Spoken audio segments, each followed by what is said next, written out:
Hello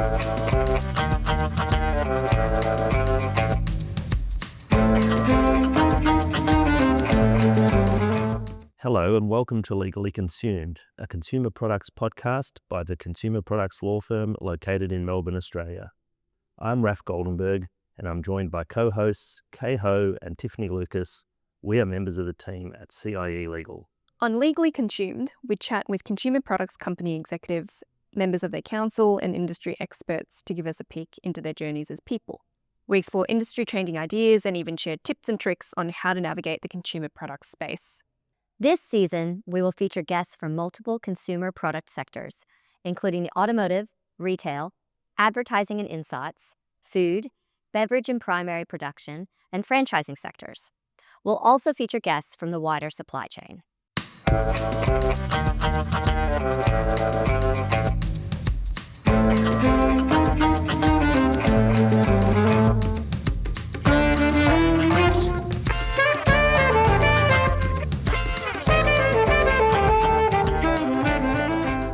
Hi everyone, I'm Raf Goldenberg and co-hosting with me today is Kay Ho. And today we are delighted to be joined by Dave Noonan. Dave is currently the social media and retail communications manager at Ford Australia. We have the privilege of working with Dave and enjoy working together. And Dave's going to share some insights about his life as a marketer and in automotive. So welcome, Dave. Thank you. Great to be here. Thanks for joining us. I'm excited. So are we. So we like to get started in our podcast by letting the audience know who our guest is. And, you know, we know each other pretty well. The guys listening won't. So tell us a bit about your career, and in particular, your first ever job. Not necessarily your first corporate job, but just your first job. Yeah, so you'll probably pick up by my accent. I didn't grow up locally. I grew up in the west of Ireland. So my first job was working for my dad. And I was driving a tractor and some machinery as a 16-year-old, helping him with his mechanical plant hire business. So that was a lot of weekends and evenings in summer spent basically driving a tractor around the country. Well, that's pretty cool. Which is a great way to learn to drive, really. Yeah. The driving test would have been pretty easy. No, I failed my first driving test. Oh, did you really? Yeah. Due to some perhaps positioning issues. When you're used to driving a tractor, you're used to people getting out of your way. So when you're in a little car doing your driving test around the town, I may or may not have scratched a wing mirror of another car that was stationary. Oh, really? During my test. I also failed my first driving test. I'll never forget it. I got to the last corner of, just before we got back to the driving centre, and turned the corner, and the driving instructor said, "Stop the car." And I pulled over, and he pointed back, and he said, "Do you see that sign over there? That's a stop sign." He goes, "You didn't come to a complete stop. That's an automatic fail." Yeah, that's a common point for failure, yeah. And he said to me, "Do you want to know how you went on the rest of the test?" And I'm like, "Yeah." He goes, "You hadn't lost any marks other than..." And I'm like, no. "Great, that's awesome." And it was my 18th birthday as well. That was devastated. Yeah, that's tough. I think one was similar in a crucial error, but yeah, I won't forget it. Haven't hit another wing mirror since either. Oh, good. Excellent. What did you do with your first paycheck? Can you remember? Yes, I can actually. I'm a big football fan. AC Milan, I was a big fan of them growing up. So I'm going to start telling you my age now, but Paolo Maldini, the best defensive-minded footballer that ever was, in my biased opinion. I went out and bought the AC Milan jersey, red and black stripes, and that paycheck was so substantial I could only afford to put his name on the back, but not the number. So I have a early 90s AC Milan jersey with name but no number somewhere. Oh, so you didn't add the number in the end? No, on my paycheck it was like 20 euros or something. So yeah, okay. It extended only so far, and then I just never bothered to go back and get the number 3 on it. So yeah, fair enough. Found it at home recently, still there. Oh wow, what a great first purchase. Yeah, very good. And how did you end up in Australia, and why did you come? It's a good question. So I did my academic studies, so all the way through my master's in advertising in Dublin. So 5 years of uni, got into the ad game in Dublin. worked a few Greys at a couple of WPP agencies. And then I guess we're coming on to 2008, so GFC, and that was starting to creep in, and I guess it was probably mid-20s, and, you know, everybody comes on to that life decision. Am I going to travel? I want to travel. I think I did have a little bit of a spark about getting out of the world and meeting people beyond, you know, the comfort zone that is small island of Ireland. Yeah. And then I just went for it and went on a 3-month trip to South America. Yeah. 16 months later, ended up in Melbourne. Money was running out. Yeah. As all good packers will tell you. And then kind of needed to make the decision. Do I nestle in somewhere for a while, try and make some money, go traveling again? Or do I go back to Ireland and reconvene life? And that was it, really. And then just couldn't get a backpacker job in 2010 in Melbourne. Nothing. Yeah. And then looked on Seek, and there was a job in an advertising agency working on an automotive brand as a suit. Put my hand up, and a week later I was working in JWT Melbourne on the Ford account. Did you have a suit? It's a funny story. Through Bangkok on my way here, Bangkok tailors. Yep. Some hard negotiating with some locals. Came out with 2 suits. Great. Got them to Melbourne, and then next thing, you know, I wasn't planning on ever using them.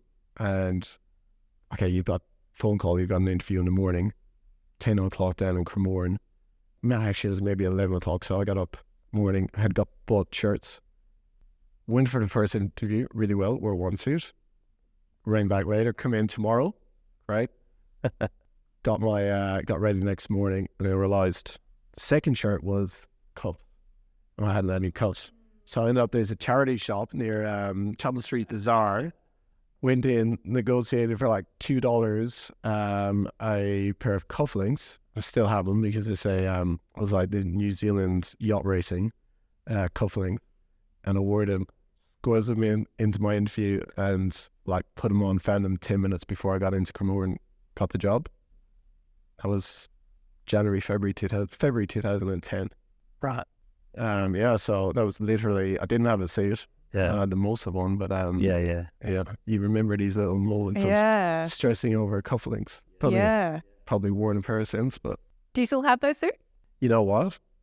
I have part of one of those suits. Wow. You know, slightly older. I'm a dad now, so dad body kicks in a little bit. So it's still rolling around somewhere. Yeah. Part of it, the jacket maybe. The rest has seen a better day. And so, what was the journey from starting at that agency to ending up where you are now? Yeah, look, for me, I think even though I went out to find myself around the world, took me about 18 months to realize that I wasn't going to end up in the Himalayas. It was an amazing time, learned a lot, met a lot of different diverse people, South America. I think what I've probably always realized and come back to is I was one of those kids who would watch TV to watch the ads, not watch the ads to watch a TV show. Oh, wow. And then, like, I remember my mom and dad saying, "Oh, what do you want to be when you grow up?" And I was like, "I want to drive that, you know, like a branded merchandise van." So I kind of always realized that somewhere there was a job for me in branded storytelling, effectively. So fast forward 25 years, and early 2010, 11 in Melbourne, found myself working with a good bunch of people down in JWT, learning the craft of, you know, traditional advertising storytelling, working at a big brand like Ford.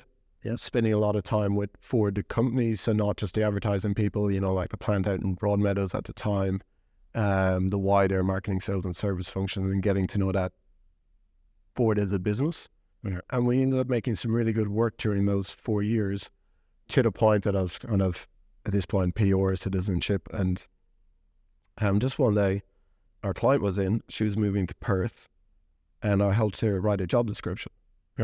So much so that I wrote it in a favourable way that I put my hand up for that job, and next thing I was working with Ford with the blessing of my boss in JWT, right? So it was just a nice parting of the ways. And then in 2014, found myself working as a 40 on Ford territory. and a few of the brands is effectively a junior brand manager. Yeah. So that was a big stepping stone into realizing that actually my future is in client side, not agency side. Got on pretty well there pretty quickly, and got stuck into some of the good brands. Territory was probably a proud one, probably the first one I really got my arms around, even though we ceased production on that 2 years later. Yeah. And then from there, Ford is kind of that dynamic, because it is a big global multinational. A place like Ford gives you great opportunity to lock away what you're good at, and then it gives you other job opportunities to help you improve other skills outside of your natural skill set, right? So I guess my career then in Ford started to progress within the advertising part of the department. I moved on to Ranger and Mustang. Two of my babies pretty much all through the 2013 to 2019. Ranger was my baby. Didn't launch Mustang, but I worked on the evolution of Mustang 2017-18 to get me to a point of, right, I kind of understand what Ford needs, what Ford brands. I knew what I was about, got my skill set down, and then naturally opportunity came to spread my wings. Took on a role with the coming of the new Ranger and Everest, all new 1 and 10 year Everest, which you guys were part of that launch with us. So I took on a role of launch strategy manager for that. So that was more of an all-encompassing role across marketing, sales and service, Australia plus Asia Pacific cohort. And we pretty much mapped out the launch and brand strategy for that all new Ranger, which is now number 1 in Australia. Yeah. And that involved everything from mapping out like its positioning, supporting the sales team with their like forecasting, all the way to very stuff like training, the type of training that our dealers were getting, right through to deciding what was the best time to bring that to market or not the best time to bring it to market. And this was, I guess, evolving through COVID, right? So talking shop with engineers about problems that you didn't even know were a problem, quite a range. So that was really challenging, but I think probably learned most in that role for a while.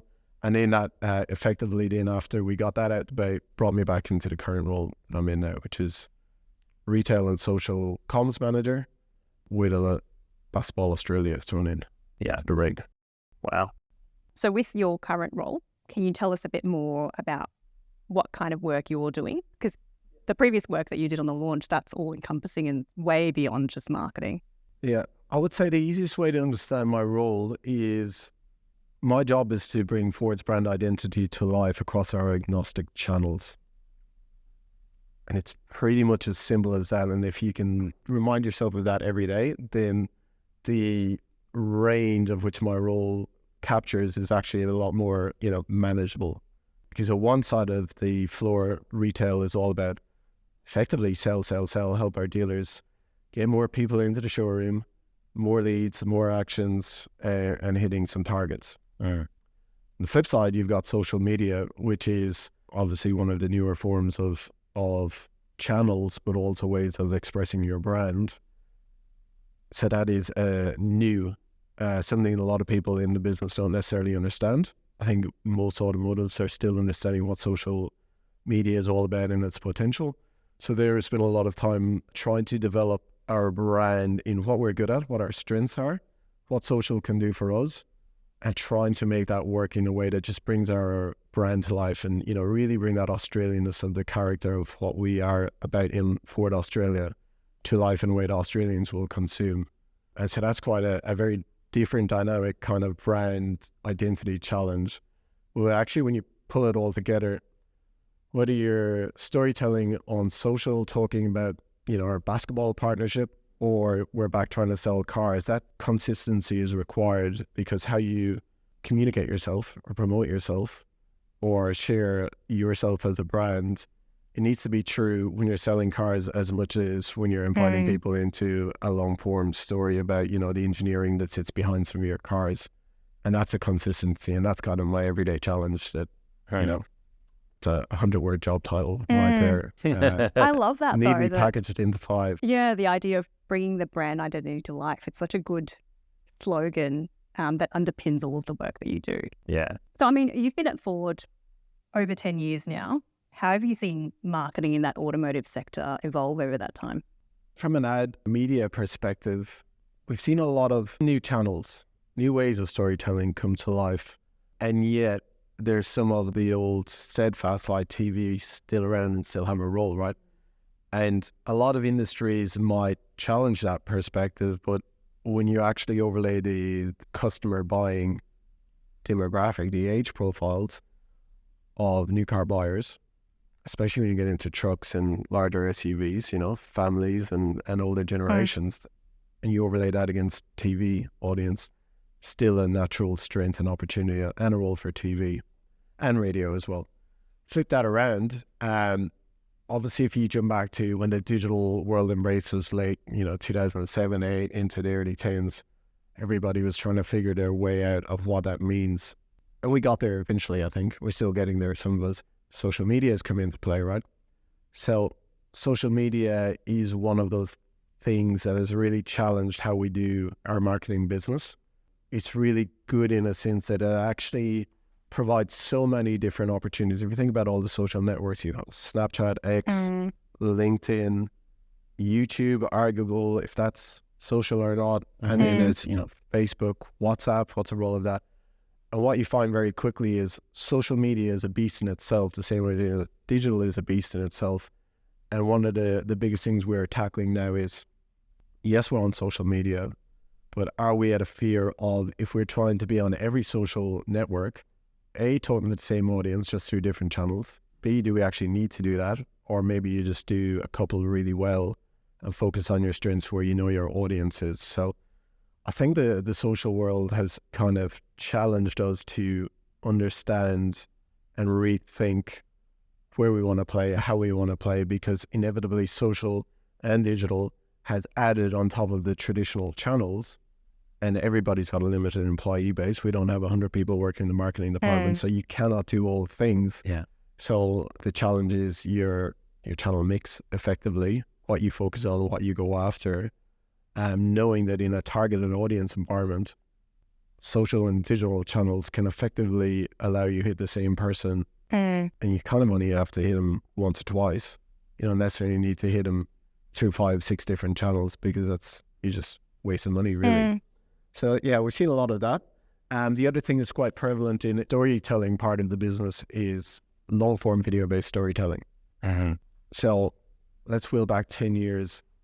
30 seconds is the longest you want to hear from any car company, and you got that through paid advertising. Now, probably about 2014, 15, we had a crack at, maybe our cars are interesting, maybe we have an enthusiastic audience. We've got a lot of car nerds who follow us. Maybe there's people in a company like Ford where you do have genuine fans. Maybe if we tell them more, people will want to understand more and consume that. So we spent a lot of time on our YouTube game, and we've ended up doing a lot of longer form storytelling, either about our cars, the engineering, the design, the aspirational parts, like the nerdy good stuff behind our cars that makes our cars as good as they are. And then all the way through to more recent stuff like our community pursuits. So basketball, we just launched a campaign called All Dreams Start Somewhere. And that story was literally kind of a docu-style story where we basically have our dealers out and about in their communities with some boomers and Opals going out and bringing basketball to places where you can play basketball. So it's always challenging that norm. So a Ranger with a hoop driven by an Opal and a boomer, and they're playing basketball in the sand, in the desert, in a river at one point, just having a little bit of fun. But it's challenging that sense of when you've got the right groups of people, Basketball Australia and Ford, and our dealers with the right attitude that we don't need to comply with the norm, that we can bring stories and we can bring basketball everywhere. So the basketball community has taken to that one. So that's a 5-6 minute piece of commercial storytelling, and we're up on 4 million views in a couple of months. And even within that, you've got like 80% completion, or 80% completion rate. So you've got people out there who are willing to accept brands as a form of their leisure entertainment. And it's cracking that code. There's a beautiful challenge in there. When you can get it right, it's tough. Yeah. But when you go after it and get it right, it's a really, really fun, and it's probably the most motivating part of the industry for me now, challenging everyday Australians to accept our stories, not because they have to through paid medium, but actually as entertainment that you sit down on your couch at home and you watch it on your TV app as you would a movie or a show, and you choose to do that rather than you have to do that, right? So some of the premium car brands do it particularly well, and some of the better mass market car brands are following suit. Yeah. Tell us a bit about the FIC, because there's something, talking about storytelling, having worked on that together, the amount of preparation work set up really just to tell a story. For the people who are listening who don't know about FIC, tell them a little bit about that campaign and storytelling. That's a really good example. So FIC is an hour or so outside of Alice Springs. It's a home of Australia's toughest desert race. And we have the Ranger Raptor, which is a performance ute. And our engineers based out in the Broadmeadows plant, working on behalf of the Global Ford Performance team, basically decided we're going to prove how good this car is. And with a control level of modification, they took this car to race in a off-road hardcore desert race where you've got desert buggies, all sorts of different modified vehicles racing. And the guys showed up with a slightly modified, safety modified Ranger Raptor. And I guess for us as a marketing team, knowing this was happening, seeing the passion coming through from our Australian-based engineers, like absolute passion, seeing the amount of work that they were doing through the amount of preparation, sleepless nights, weekends. And it just felt like a natural way of bringing to life what is our brand identity, right? That sense of those engineers, their confidence in our brand, that sense that they have a car that they believe can go anywhere, like that sense of adventure, freedom to do something that is not within the usual rules of car development and engagement, and to take a car to challenge everybody else, warts and all. You know, the car can break down, it can flop, but they put themselves on the pedestal and they challenge themselves. And for us as a marketing team, we went after fly in the wall documentary style long form video series last year to go and help bring that to life, knowing that there is an audience out there in Australia who A, are proud of the Australian racing environment, B, are proud of their Ranger or their Ranger Raptor, and C, have a competitive spirit, because we all have that competitive spirit in us. And we're able to manage a form of storytelling that still kind of appreciates the rules of FCAI and the advertising codes, because at the end of the day, it is branded storytelling. And then I guess appreciate that because it's in a racing environment, but yet on tracks like this, the car does see some airtime. And we ended up being able to nail that right mood to actually capture what the Australian brand is about, what our engineers are all about. And Australians do enjoy seeing other Australians winning and persevering and taking on a challenge, right? And that's a good old Australian spirit. That's since it's about deep-rooted for 100 years since we've been here in Australia. And that's what the story tells. That's not a 30-second ad that I've paid a lot of money for. That's we invest our time and resource into telling the story, and then it's naturally just cascaded to life, and to a point that all our dealers want to tell that story on their showroom screens, because that is 20 minutes of dialogue that their salespeople are so proud to tell that story to our customers. And that's kind of the Australian spirit through the lens of Ford. So yeah, that's fine. That was a good example of we had Ashley, one of our lawyers, desperate to get a gig to go out to the race to make sure that everything was done in a compliant way. Yes, which was really just, I want to have a look and see what it's Be there. Yeah. That was a really, from a legally compliant storytelling overlay, that was I won't say it's challenging, but for us, the learning on that one was understand your parameters early. Before we even started, I think the CIE team were part of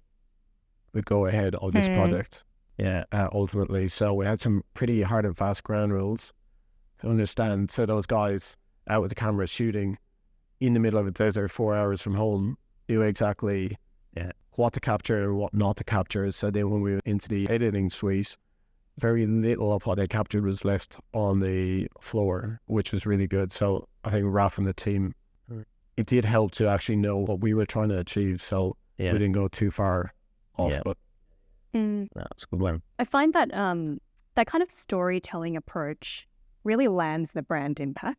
Yeah. Customers really buy into the brand, and the cars are almost secondary. What matters is that the brand itself is memorable. correct. And if you've done your job in the more traditional environments around your car, where you product story tell, so your website, your dealers are fully trained, where all those places where the product matters and where you need to know your product, this long form storytelling allows us the opportunity just to bring that passion through. So it's less about the product, it's more about the brand or the people behind the brand. And ultimately, it's always about the people. Your brand is your people. It's the same thing. All we are ever doing in my job is to bring the personality of the 1,000+ people that I work with in Port of Australia to life through their brand. We're representing each other. And that's, I guess, Fink and some of the basketball stories. That's ultimately what we're doing. You know, we're Australians, we're Australian based. So therefore, that's always going to resonate with the Australian audience, because it's like talking to your neighbor over the fence, really. Yeah. Just to commercialize branded storytelling. So you mentioned Basketball Australia. Ford has some really iconic sporting brand partnerships. I mean, there's Queensland Rugby League, and I believe the longest running sporting sponsorship in the world with the Geelong Cats. Is that right? I'm going to add a verbal disclaimer. Yes, one of the longest One of. sporting partnerships in the world. Absolutely. Yes, we don't have many. We have 3. And when Ford moved to Australia, or opened Australia, it was down in Geelong. And, you know, for most of 100 years, were active in Geelong as a manufacturing capacity or development capacity. So naturally, within the first 6 months of Ford arriving in Geelong, very much in bed with Geelong Football Club. And it's been that way for almost 100 years. And what you get naturally there is, if you look at Geelong as a town, as a people and values, and in Ford as people and values, got a very, very natural fit. QRL has been a really interesting one for the team, because obviously we're seeing them maybe a Victorian bias. Yeah. And I can understand how that might happen. But ultimately, when you peel back the values and the character behind those people and those clubs, when you actually look at the QRL, very similar again. A lot of really good people, good similar values, great sense of community spirit. And when we started chatting with them guys, we realized very quickly a lot of like-minded people, a lot of similar brand ambitions and visions. And it was just a good opportunity to work together in a different part of Australia. And in basketball, which is a partnership led by our Ford dealer body, I think the easiest way to look at basketball is a national entity. So you've got Ford Aussie Hoops program all around Australia. The Boomers and the Opals and the Rollers and the Gliders represent our national interest in the basketball game. And what we have in Ford is a network of about 180 dealers all around Australia. And these dealers have their family name on over the door for up on 100 years, some of them very much involved in community spirit. Their kids play, their staff's kids play, employees. So naturally, basketball is just one of those great sports where nobody dislikes basketball. Yeah. It's almost like one of everybody's second favorite sport. But what that gives us an accessibility into allow our dealers and their employees to actually follow through in the communities where the kids are already playing or they might be playing and actually back up. So on the floor, you know, we've got the Ford logo on the back of Boomers and Opals. Amazing. Very proud to be at that national level. I think the real pride in that basketball partnership is seeing 180 dealers embrace in a local community and just getting right in behind it. So it's almost like they become, you know, basketball's #1 fan in the community, and it's just opened up just good community spirit, right? That's all it is, really.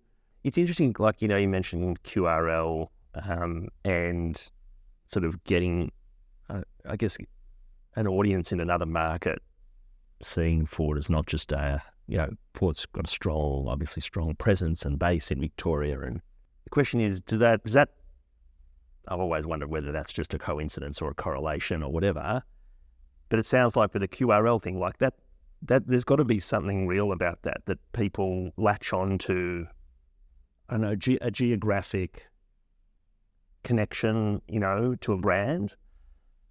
I think for us in Queensland, we have an opportunity to reaffirm Ford's values, what we are about, to the Queensland market. An opportunity like QRL allows us to do that. So therefore, it is now our mission, our vision to go and crack that code to be able to ensure that we're talking to rugby league fans effectively, not just in Queensland, and ensuring they know what we're about, what we stand for, and bringing that to life through the medium that is rugby league. Queenslanders love the Maroons, don't they? Oh, they sure do. My son is born in Queensland. Partner's Queenslander and family, so I'm on the bandwagon, absolutely. Okay. But fundamentally, QRL is a great partnership. Yeah. It's a great partnership because there's a logical brand fit. It allows us to tell our story in Queensland through a warm medium where people, obviously big fans of Queensland Rugby League. We all know what happens at State of Origin. But also, more importantly, and across the three big partnerships we have, it's the people behind both brands. Our people are proud to say we're behind basketball, are proud to say behind Geelong, proud to say we're behind QRL. And likewise, they're happy to have Ford on the jersey. So when you've got two sets of employee bases absolutely thumbing up what you are trying to do for marketing, that brings back to world like the quintessential basics of marketing is positive word of mouth. And that's what it does for you. So, and if you've got all your employees on both sides of the camp telling that story for you, saying good things, being proud to tell their neighbours that, look, check us out, we sponsor Basketball Australia, look at us on the Boomers. Yeah. That is the pride and the passion that has so much more value than any paid media campaign you can ever do, because it is that natural pride and that embodies your neighbour to talk positively and the next guy's neighbour, and that's where it goes from, right? And that's fundamentally our job, is to make that feel good expression come to life through all the, and that's goodwill, that's brand equity. And I think Australian culture in particular has such a passion for sports as well. Those sporting partnerships really land because people are already passionate about the sport, and by association, if you've got sponsorship, they'll remember the brand. Absolutely. You may or may not have seen, and we won't mention the name, but there is a certain brand, it's not a car brand, and they're running an ad campaign, and the subject matter was all about different fans arguing over which is Australia's number one sporting code, Australia's favourite, right? That's a good ad. And think about the logic behind that. They're willing to spend $1 million on a campaign over an extended period of time, and that's the key hook of that campaign that absolutely nails the inside of how much Australians love sport and getting behind their team, whichever that team is, and having a crack at the other footy code and so on. And that brings to life Australians' love of the sport, but the love of the banter that sits behind that. And that's the character. It's clever. That's the Australian character that comes through. And I think for us as a Ford brand in Australia, we see ourselves having a lot of that similar behaviours and characters. And that's what we bring to life in how we communicate recently. And so just looking forward, I know it's such a competitive industry, the auto industry in Australia. I think it's more competitive than anywhere in the world. So many brands, like 60 or 70 at last. That's something ridiculous. Sounds right, yeah. More brands than any other country for such a small market. What do you see as the challenges for, I guess, the industry? You've been in it for a long time, but also Ford as we look into the future. It's a big question. Yeah, it's a loaded question, and you could answer that from so many schools of thought. We could have the EV discussion, we could have subscription model discussion. There's so many different ways for Ford as a business to understand where is the market going next. We could be here all day. I will maybe kind of focus in on, as an advertising department or our brand-based team, maybe where's the challenge for us is, if you look back in the last 5 years, total volume of sales has increased quite significantly year on year for the industry. And we've had a good run within that. So we've had a good slice of that pie. Our job, and I guess all our competitors' jobs, is to really start understanding what is the customer experience. And that's from ownership all the way through to rebuying, and really, really going after what customers in modern day expect from their car world. So you might buy a new car every 4 years. It's not like you're buying a coffee from 7-Eleven every day, and therefore the communications around that are going to be so different. But yet people expect, even though I only talked to you 4 years in a new car buying capacity, but you need to have a sharp game like those daily interfaces, like my banking apps, like my coffee on the go apps, like my fuel card apps, who are so good and so ahead of the game. Our job is to get that balance right in how much time and we invest in getting that customer loyalty model in the digital world right, knowing that the behavior that they become conditioned to on those daily usage apps and getting that balance right. Subscription may or may not fall in there, and any other means of buying or selling a new car or how you service with us. It's all about getting that balance right, because you can't overburden the car with new car sales offers every day. Yeah. So you don't want to do that, but at the same time, you got to keep top of mind for that moment when they say, right, I'm ready to repurchase. Or service. Or you know what, I feel like I need some new accessories to give my car a bit of a relook after a year or two. Yeah. And that's the balance. So I think our biggest challenge is getting that right. There's a lot of investment, a lot of resources, but what is in the mind of that customer? What are the competing communications and technologies, and what is their expectation of us? And I think the biggest competitors there is the banking apps, because they're so good, so efficient, but yet the usage case is so different. Yeah. So it's a carryover of expectation from the quick and fast retails to the once every 3-4 year type retails in which we live in. Yeah. It's kind of exciting. That's a big challenge.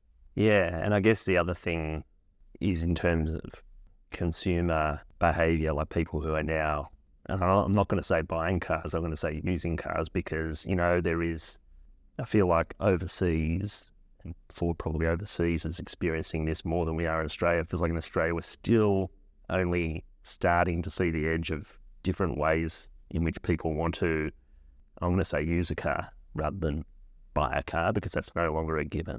Do you see that changing in the short term? Are you guys thinking about that? Is it something that Ford's experiencing in those markets where people are already really kind of seeing that as a mainstream kind of?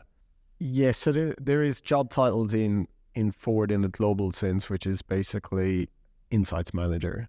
They are trends and insights, and their role is effectively to absolutely understand the temperature of key markets, what's happening in the world, what's changing. You know, obviously EV and hybrids has been a big change, subscription, automated technology, driver assistance, connected cars. Yeah.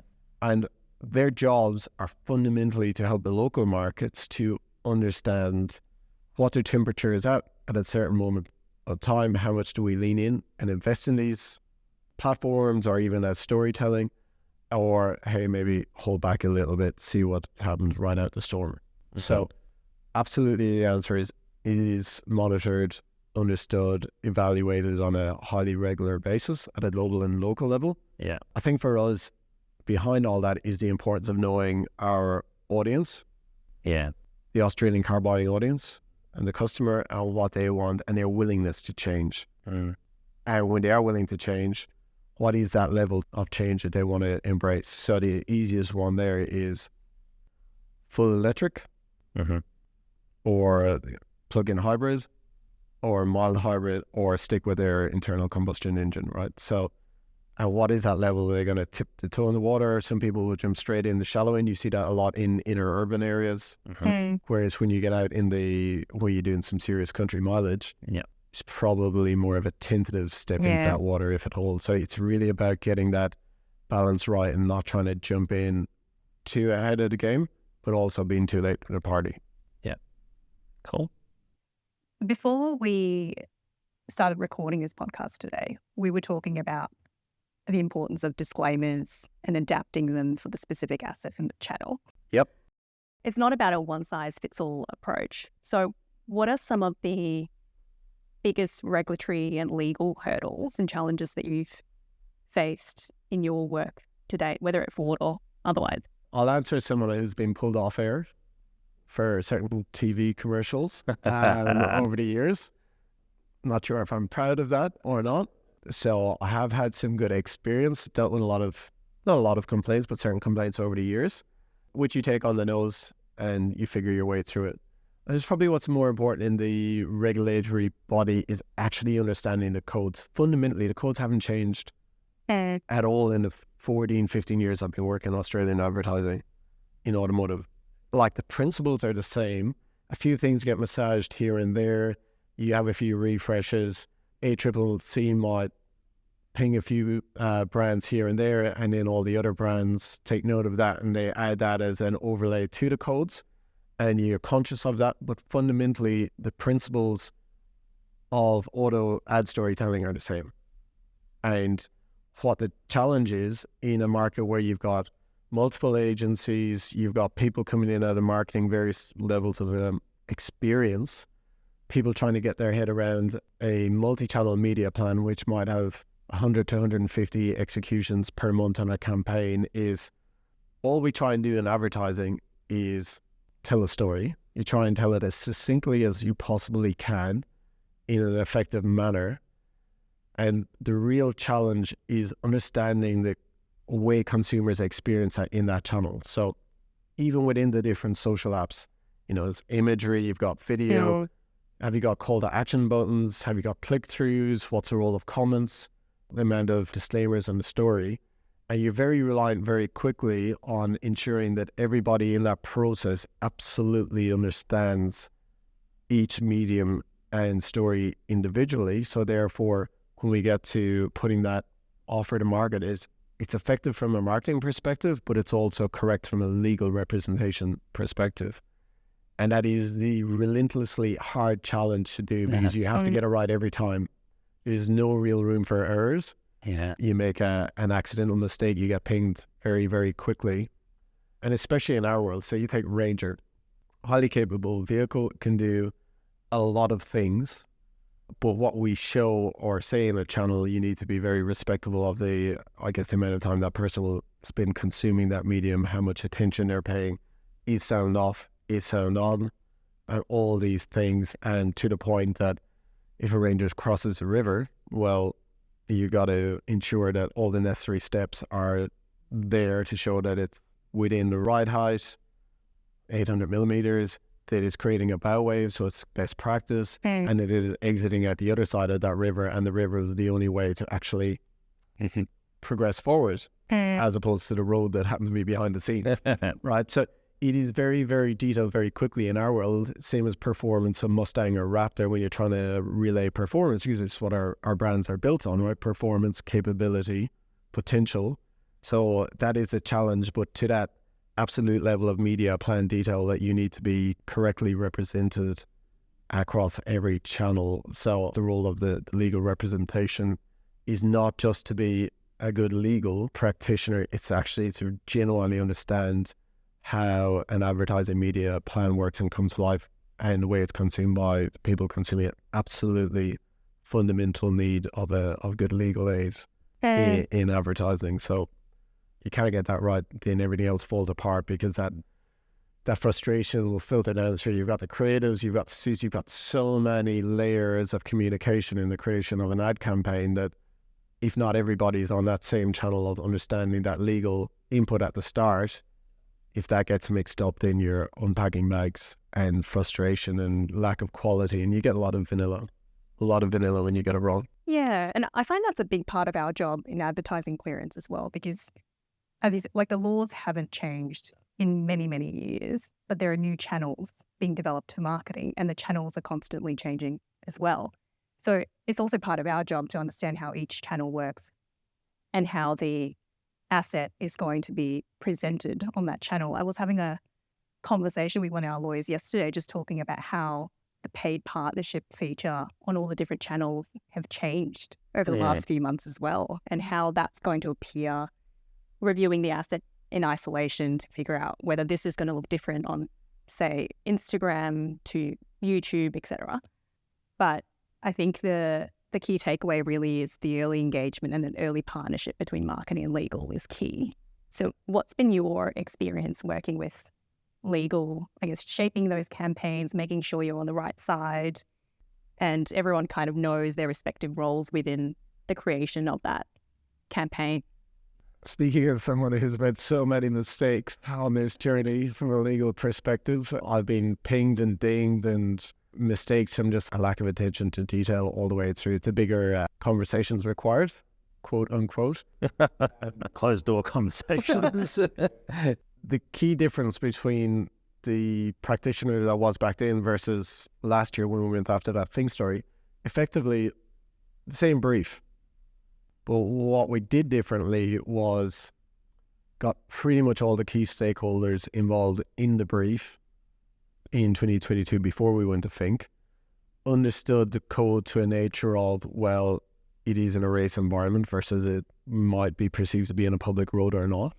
Obviously a key distinction. So therefore, what you show and what you relay is appreciating that level of number on the code. Raph will tell me, I think it's like 4.2 or something like that. I think I have it tattooed on the inside of my arm at this point. I think relentlessly, what it came back to was legal were involved in the brief approval. So legal had skin in the game. So they sign off the brief. They know what we're trying to do. They know our vision.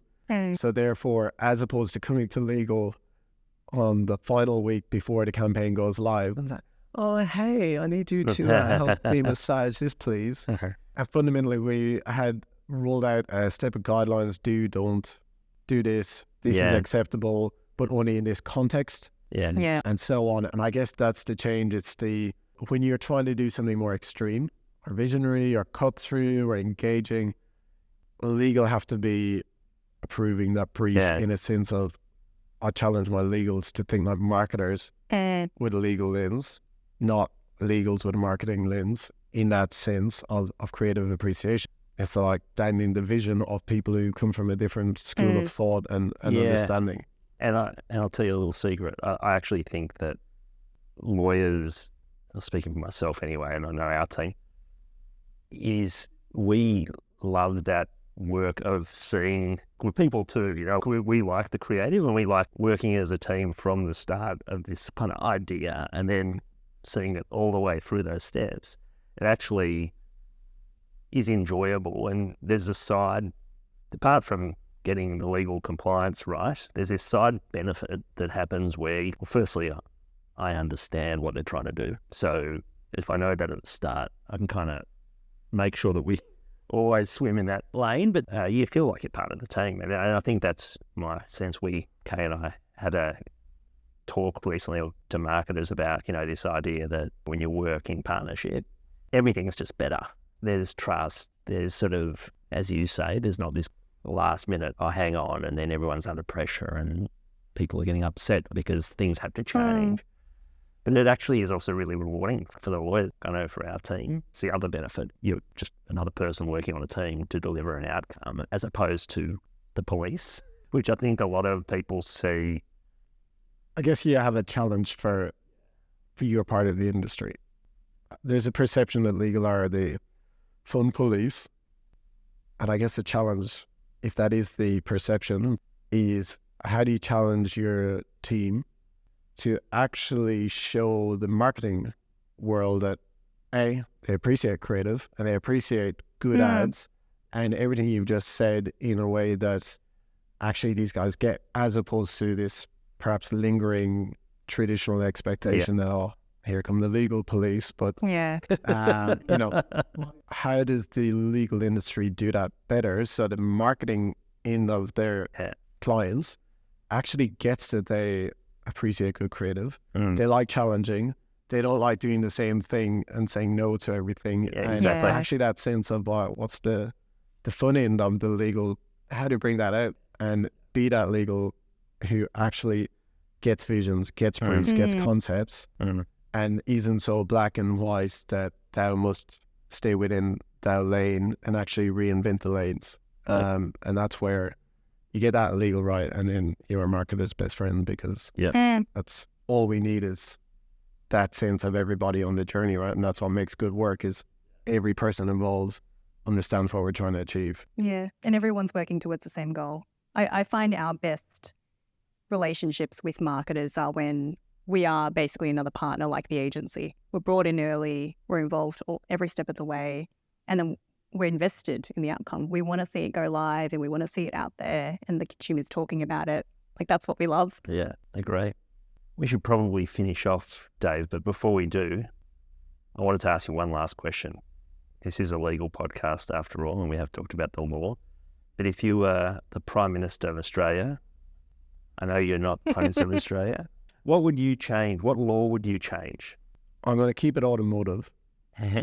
I would change the rules so driving tests would have to be done on a manual car, not automatics, which probably I imagine the majority of them are.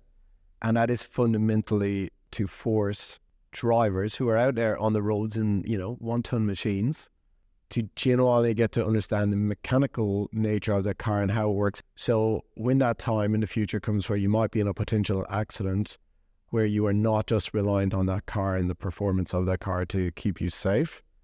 And I say that knowing that we're in a world where 99% of sales are automatic. I drive automatic cars. Yeah. The more you respect the car and what you drive, the more you understand it, the more we're all safe. Right. So that's kind of fundamentally where it comes down to. How do I keep people enjoying their cars safely and pedestrians and everyone else safe? Yeah. The more you understand it, the more you are likely to do that. Yeah. Very good. Well, thank you, Dave. It's been a lot of fun. Thanks for your time today. And thank you. Thank you for joining us.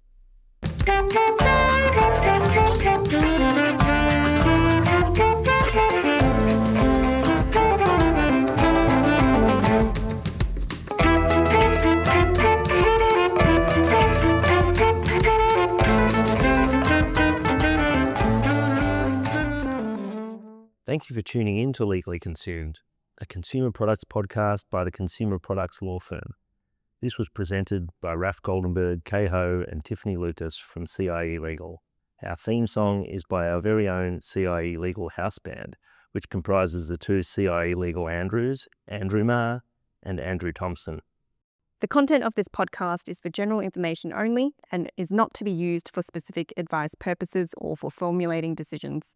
If you've enjoyed this episode, please follow us on Apple Podcasts, YouTube Music, or Spotify, and head to our LinkedIn page at CIE Legal for the latest updates on our next episodes and other content from our podcast conversations. Check out our website to listen to our range of episodes and find additional free information at www.cielegal.com.au. To get in contact with CIE Legal about consumer products legal services, reach out to us on info@cielegal.com.au. Thanks again for listening to Legally Consumed, and see you all in the next episode.